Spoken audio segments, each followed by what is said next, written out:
আবারও পুশিনের ঘটনা ঘটেছে লালমনিরহাটে। লালমনিরহাটের পাটগ্রাম উপজেলার বুড়িমারি ইউনিয়নের বামনদল নামক স্থান দিয়ে গতকাল রাত 10টার দিকে আহ, ভারতীয় সীমান্তরক্ষী বাহিনী বিএসএফ 9 জন ব্যক্তিকে বাংলাদেশে পুশিন করায়। তখন বাংলাদেশে মুষলধারে বৃষ্টি হচ্ছিল এবং ভারতেও মুষলধারে বৃষ্টি হচ্ছিল। এই সুযোগে আহ, ভারতীয় সীমান্তরক্ষী বাহিনী বিএসএফ তাদেরকে বাংলাদেশে পুশিন করায়।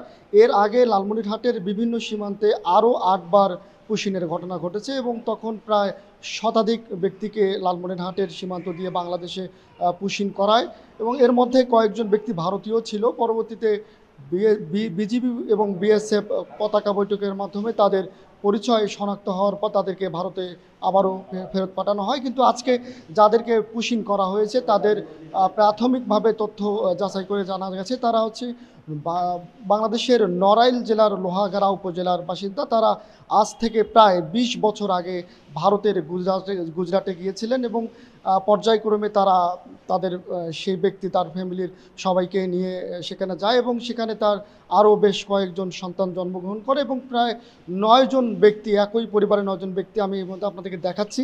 এর মধ্যে তারা এই বাংলাদেশের লালমনিরহাট জেলার পাটগ্রাম উপজেলার বুড়িমারি ইউনিয়নের ইউনিয়ন পরিষদের যে গ্রাম আদালত রয়েছে সেই কক্ষটিতে তাদেরকে রাখা হয়েছে।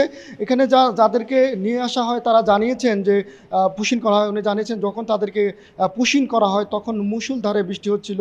তিনি জানিয়েছেন যে তাদের বেশ কয়েকটি শিশু বাচ্চা রয়েছে এবং তার বয়স্ক মা রয়েছে এবং আরও তিনজন মহিলা রয়েছে। তাদেরকে একেবারেই বৃষ্টির মধ্যে তাদেরকে ঠেলে দেওয়া এবং ঘন্টার পর ঘন্টা তারা বৃষ্টির মধ্যে সীমান্তে থাকেন এবং পরবর্তীতে তারা বাংলাদেশে চলে আসেন।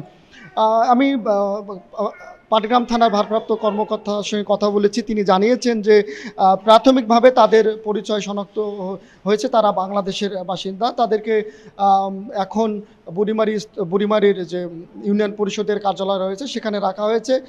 তো এই পুশিন করা ব্যক্তির পরিচয় শনাক্ত করার পর তারা যদি বাংলাদেশি হয়ে থাকেন তাহলে তাদেরকে তাদের পরিচয় যথাযথ আইনি প্রক্রিয়া অনুসরণ করে তাদের পরিবারের কাছে হস্তান্তর করা হবে এবং যদি তারা ভারতীয় বাংলাদেশি না হন তাহলে তাদের বিষয়ে পরবর্তী পদক্ষেপ নেওয়া হবে বলে পাটগ্রাম থানার ওসি জানিয়েছেন।